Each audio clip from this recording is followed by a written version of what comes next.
Hello everyone, this is Srinivas here. Welcome to Automation Technical Learning, and we are in Java Refresher session 4. And as part of this session, we are going to learn about use of static block, abstract classes, and interface. So these are the three topics that we will learn. Now let us go through the contents of this topic.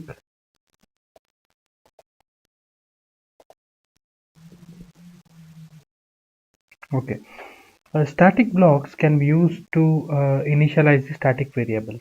So if you have static variables declared in your class and you want it to be initialized all of them at one place, so this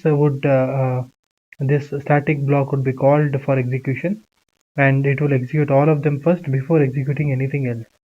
Okay, and also you can make a note of one more thing, that is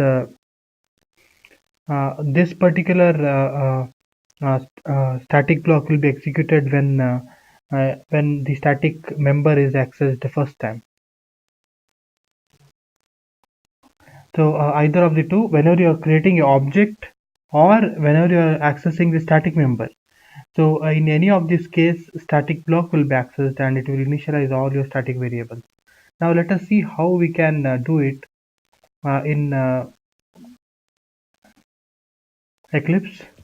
Let me create new package, and I'm going to call my package as session 4, and I'm going to create one class, and I will call that as test static. Okay, so let me declare some static variables here. So I'm giving as a static int roll number equal to I'll not initialize. Okay, similarly I'll give static string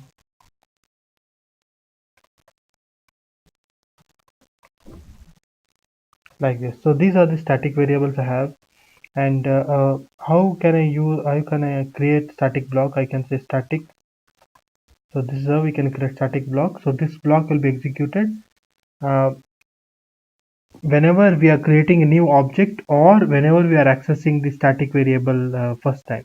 Okay, so it will make sure it will initialize all of them. So here I can say roll number equal to 1 2 3 4, and I can say student name equal to, okay, let's say like this.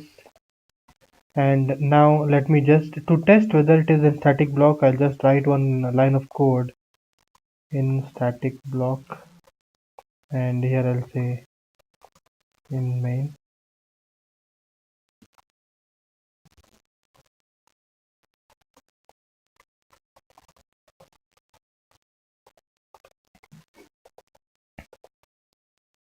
Okay, so now do we see that when we are executing this particular program, it has first come to static block and it has executed the static block first, before then it came to main. So static block will be executed at the beginning, and it will initialize all the variables. And to test it, we can also run here. We can say sys out, I'll say roll number, and then I'll say sys out student name. Okay, and when I run this program, I can see that it is printing the values. So this is how we can use static block to initialize the static variables. So one more point that we can note is you can have multiple static blocks created. If you have like one set of variables that you want to initialize, and then you want to initialize one more set of variables, then what happens is it will execute first in sequence, it will execute the code. So it will be calling first set of first static block, and then it will call second static block. So this is about static block. And now let's move on to the next topic.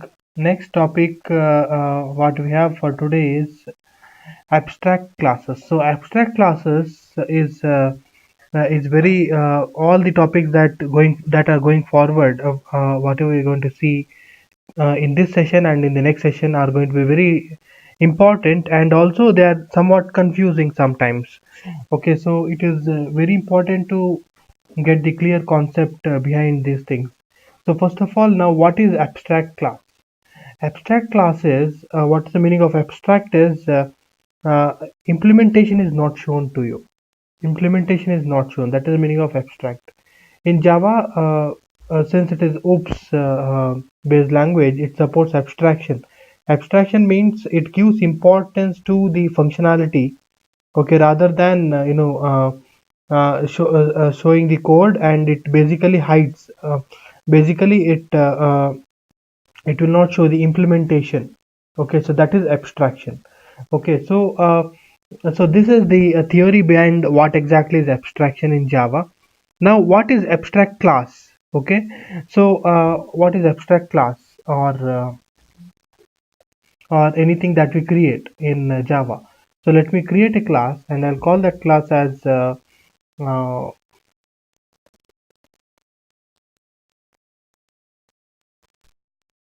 okay. So this is my class, and in this class, let me create some methods. In previous session, we have seen what is method overloading. So I think that is clear. So I'll create some methods here, like I'll call that as get telephone number. I'll say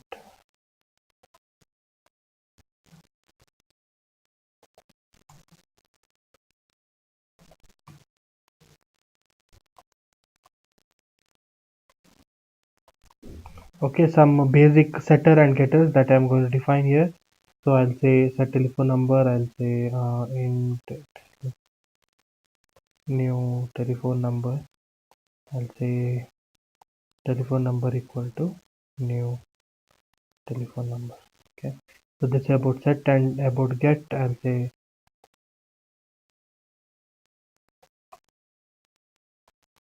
okay. So just some dummy methods I'm going to create here. Okay.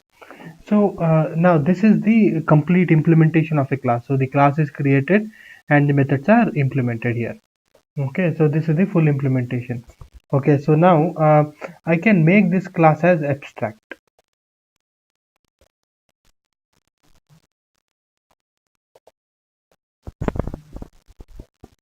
So whenever I create any class as abstract, that means okay. So that means any at least one of the methods or any one of the methods are going to be abstract. So that is the implementation is hidden. Okay, so let me create one more method. I'll call it as public. Uh,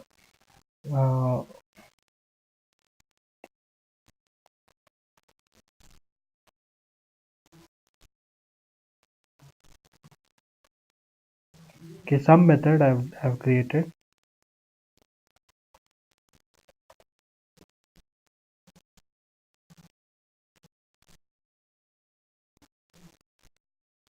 Okay, so I'm going to just create parenthesis. Okay, so save. Okay, so so basically, what is the meaning of abstract is, I'll say void here. Okay, save telephone directory. Okay, so this is a method, and let us say that as of now, okay, I do not want to implement this method. Okay, and so instead I'll say abstract.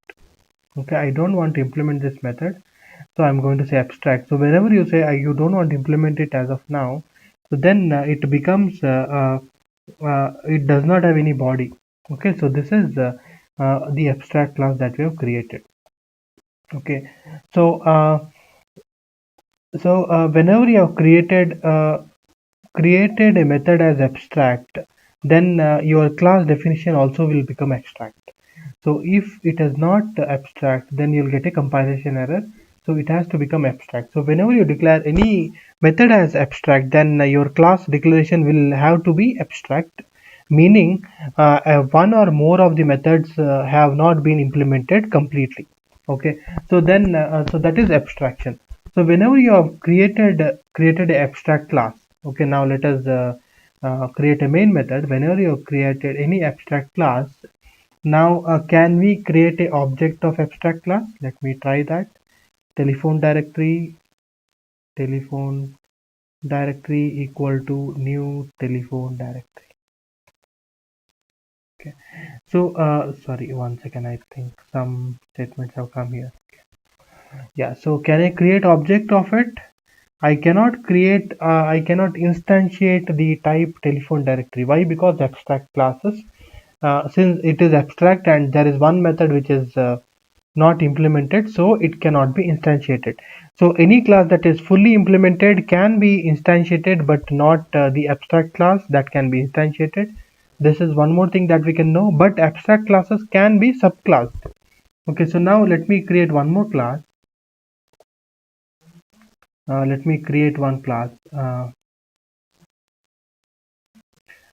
Give me one moment. I need to restart this Eclipse and then we'll continue. Okay, because something happened and it is not showing the full package declaration. So what we are discussing is we are going to create a class and then we are going to extend it with this abstract class. Okay, so let us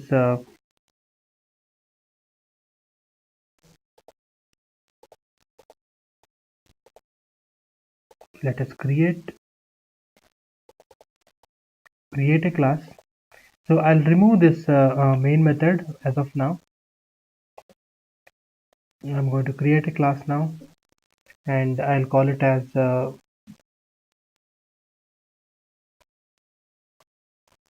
okay.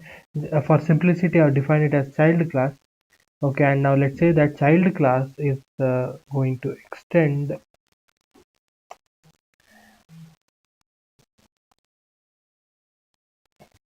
Okay, so just note one thing. What is inheritance in Java? Inheritance in Java is whenever you create a child class uh, with the help of parent class, then all the properties of parent class will be inherited to child class. This is the concept of inheritance in Java. So, what is the meaning of properties? Properties is meaning all the non-private methods and instance variables can be accessed in the child class and you can use it. So that is the definition of inheritance. Why inheritance is there in Java? Is to maintain the code very easily and to reuse the code. So whatever code you have defined, you can reuse it by using parent-child relationship. Okay, so one more very important point that we need to know is Java only supports single inheritance. What is the meaning of single inheritance in Java? It supports parent, child, grandchild like that. So it can have one level of inheritance, but it cannot have multiple level of inheritance. That is, your child class can only inherit one single parent. It cannot inherit multiple parents. Why is that? Because there could be a contradicting implementation in another class. That is why in Java they have restricted the inheritance to be single inheritance. Okay, so now when I'm creating child class extending a telephone directory, which is a abstract class, it is giving one compilation error saying the child class must implement the inherited abstract method telephone directory. Okay, so this is the rule. So if you are creating a child class with the parent class, which is abstract class, then you need to implement all the unimplemented methods. That is here save to directory. I need to implement it. So this is about implementation in the child class. So this can be continued. So you can have parent class which is uh, you can have parent class that is abstract. You can have child class also abstract, but you should then if your child class is also abstract, then you should have your great one more child. Let's say you're creating great grandchild. That should be at least implementing all these things. So at least in one level or the another, it should be implemented. You cannot have your class unimplemented, which is extending. abstract classes. I hope this concept is clear now. Okay, so this will be very useful when you're defining frameworks, when you're defining some set of rules. Okay, so that is about abstract class. I think it is clear now. So now let us move on to the next topic. The next topic is about interface. So in abstract class, we have seen that you can have one or more of classes that are abstract, one or more methods that are abstract in your abstract class. In interface, it is 100% abstraction. Okay, in interface, 100% abstraction rule has to be followed. What exactly is interface? Interface provides some set of rules. Okay, or it's like it is providing some set of contract which has to be followed by the subclasses, whichever is followed by the classes whichever is implementing them. Okay, so using interface we can create a contract, or we can say set of rules for behavior of software application. When you implement the interface in any class, so there is a keyword called as implement. Just like extends, we can use extends to extend a child to a parent. Okay, so you can use implement keyword to implement an interface in a class. Okay, you want to implement all the rules that are given in interface in a class, then you need to use implements keyword. Okay, so all those rules must be applied to that class. And in interface, all the methods will be abstract by nature. As I said, in interface, whenever you are creating interface, it will be 100% abstraction. So all the methods will be abstract by nature. And in interface, all the variables that are declared are with the public, static and final. Okay, keyword, even though you don't declare it, it will be with the public, static and final. So know that interface cannot be instantiated, because interfaces just provides the rules. It does not have any implementation, so it cannot be instantiated, just like abstract classes cannot be instantiated. We can achieve multiple inheritance using interface, as we can implement multiple interface to any class. So this we will see through example. Okay, so now let us create interface. Let us see how to create interface. Okay, I'm coming to my package, and to create interface you have to say new and select interface option. Okay, and here you can give interface name. It can be anything, so I will call it as so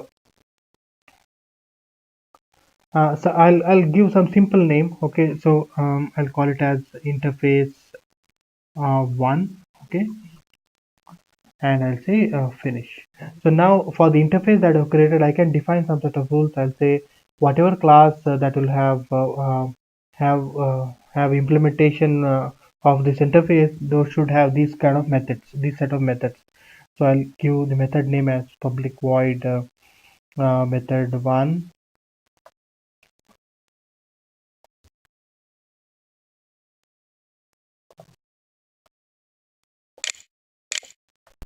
Okay, I don't have to implement them, because they are the abstract classes by default. Okay, so I'll create one more method called as method 2, and then I will now I will create one more variable. I'll call it as public static final int, where equal to 1 2 3 4. So in interface, know that whichever variable you declare, for example, I declare like this: float a equal to float a, something like that. So anything you create, any variable you declare, so that has to be initialized, because this is having public static final. Okay, that will be added to this particular variable, even though it is not visible here. So it should be initialized to some value. Okay, so like this. Okay, yeah, I'll just give. Okay, is it okay now? Yeah, just for us to understand about interfaces. Okay, so now after I've created all the set of rules here, I can implement them in the class. I'll create a class. Let me call my class as class 1. Okay, and I will Here I will say implement my interface 1, and you can see that there is a compiler which says add unimplemented method, so you can have all the implementation here. So basically, whenever you are designing your code or whenever you are designing your program at the high level, at the architecture level, how you want to have the designing to happen, so those things can be decided through interfaces. And you can tell to all your developers, okay, you have to just implement these interfaces whenever you create your class. Okay, so this is how interface works. Now to give you one more example about this, in Selenium, when they are developing automation code, they also have interface called as Webdriver. So any browser that comes, any browser class they implement, like Firefox, or they have Chrome driver, or Internet Explorer, or any other browser, they need to implement interface called as Webdriver. So all the rules that are defined there have to be met in your class. Okay, so this is how interface will work. Okay, so now after creating an interface, now let us go to main. Let us create a main method, and let us try to see through example three. Practically, let us see whether some of things are possible. So can we create a object of method, object of interface? Let me create obj equal to new interface 1. Sorry, yeah, I don't want to implement. I just want to create object.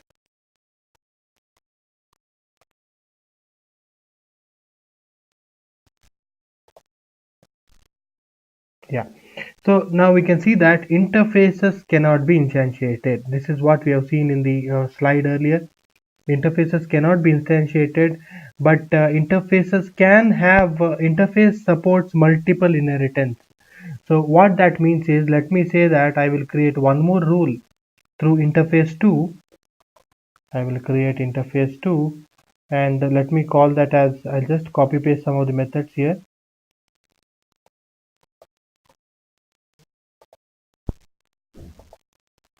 and I'll just rename it to method 3 and method 4. Okay, and let us say I have my class 1, and my class I want to have multiple implementation, that is from interface 1 and also interface 2.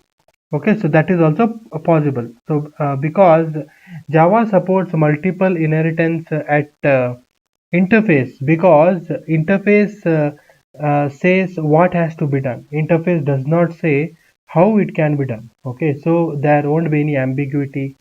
So that is the reason why they are provided. You cannot create object of interface, but you can create something like this. You can say yeah, we can say that I want to create object of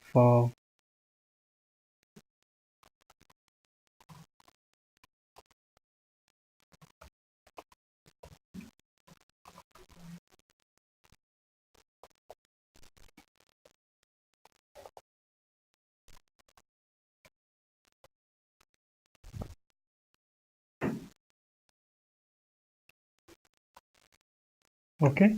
So this way we can create objects. So how I have created in a different fashion. If you refer to the previous videos, in that we have seen that you can create a instance of class using class reference variable equal to new class. Here we are saying interface reference variable equal to class. That is implemented class. So there is some difference here.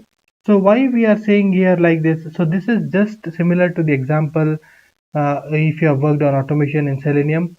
So it is like WebDriver driver equal to new Firefox driver. And why not Firefox driver Firefox variable equal to new Firefox driver? This is the best practice that is followed in Java. So you on the left hand side, you try to give the as generic possible.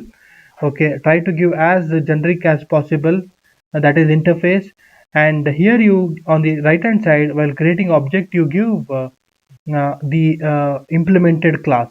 Okay, so this is how you do. So when you say like that, what happens is when you say obj dot, you will be getting all the methods that are provided by the interface method. Okay, so those methods can be accessed. So in future, suppose you need to change the implementation, okay, to interface 2 or something else, interface 3 that comes, or some new implementation, then you simply have to come and change the left hand side part here, and you can continue your code. You don't have to change anything else. So this way, for reusability and in the future, for the maintenance purpose, we can create object declaration like this. Okay, so I hope it is clear. So this is about interfaces. I think we have seen all the topics in interface now. Okay, so now we have seen interface. I think with that we have completed today's topic. Thanks for watching, and see you in the next session.